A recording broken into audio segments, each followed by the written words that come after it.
இரவு ஜெபம். கர்த்தருக்கு ஸ்தோத்திரம். சங்கீதம் 34:7. கர்த்தருடைய தூதன் அவருக்கு பயந்தவர்களை சூழ பாளையமிறங்கி அவர்களை விடுவிக்கிறார். கர்த்தர் கொடுத்த நல்ல வார்த்தைகளுக்காய் கர்த்தருக்கு நன்றி செலுத்துவோமாக. எங்களை நேசிக்கிற நல்ல இயேசுவே, இந்த இரவு வேளையிலே ஆண்டவரே, உடைய கரம் ஒவ்வொரு குடும்பத்திற்கு நேராக நீட்டப்படட்டும் அப்பா. கர்த்தரை நம்பி இருக்கிறவனோ கிருபை சூழும் என்று சொல்லி ஆண்டவரே, உடைய வார்த்தையை சொல்லுவது போல ஒவ்வொரு குடும்பத்திலையும் உம்முடைய தயவும் கிருபையும் காருண்யமும் இரக்கமும் வெளிப்படட்டும் இயேசு சுவாமி.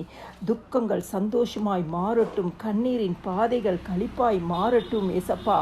அடைக்கப்பட்ட வாசல்கள் திறக்கப்படட்டும், மூடப்பட்ட வாசல்கள் திறக்கப்படட்டும் ஆண்டவரே. பிள்ளைகளை குறிச்சிருக்கிற ஏக்கங்கள், பாரங்கள், வேதனைகள், கண்ணீர்கள் எல்லாம் இந்த இரவு நேரத்தில் மாறட்டும் ஏசப்பா. பிள்ளைகளுக்குள்ள உயர்வுகள் வரட்டும் இயேசு சுவாமி. ஆண்டவரே, வேலை இல்லைன்னு சொல்லி ஆண்டவர் வருத்தத்தோடு இருக்கிற குடும்பங்களுக்கு கர்த்தர் வேலை வாய்ப்புகளை உருவாக்கி தருவீராக. திருமண தடைகள் மாறட்டும், வியாதியின் படுக்கைகள் மாறட்டும் ஆண்டவரே. பணம் இல்லை என்று சொல்லி வேதனைப்பட்டு கொண்டிருக்கிறவங்க, கடனினால் பாதிக்கப்பட்டு இருக்கிறவங்க ஆண்டவரே, எத்தனையோ லோன்கள் கட்ட வேணும்னு சொல்லி இருக்கிறவங்க ஆண்டவரே, பணம் கொடுத்து ஏமாந்தவர்கள், இப்படிப்பட்ட ஒவ்வொருத்தருடைய தேவைகளையும் யெகோவா ஈரே நீர் சந்திங்கப்பா. இந்த இரவு நேரத்தில் கர்த்தர் அவர்களுக்கெல்லாம் ஒரு வாசல் திறந்து கொடுங்க ஏசப்பா.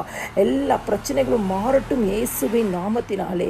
சத்ருவினால் வரும் கிரியைகள், மனிதனின் வஞ்சனைகளால் வருகிற எல்லா போராட்டங்கள், பாடுகள் ஆண்டவரே, பொல்லாத காலங்களுக்கு கர்த்தர் குடும்பங்களை விலக்கி விடுவித்து பாதுகாத்து கொள்வீராக.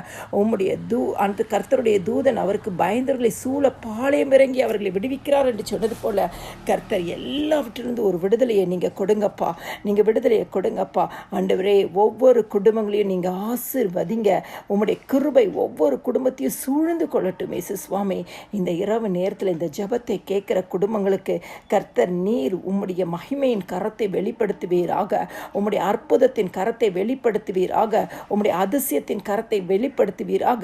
குடும்பத்தில் அற்புதங்களும் அதிசயங்களையும் காணும்படியாய் வெளிப்புறமான அதிசயத்தை செய்வீராக. ஆண்டவராக இயேசு கிறிஸ்துவின் நாமம் மாத்திரமே உயர்த்தப்படட்டும். சகல துதியும் கனமும் மகிமையும் ஸ்தோத்திரமும் என் ஆண்டவராக இயேசு கிறிஸ்து ஒருவருக்கே செலுத்துகிறேன். ஆமேன்.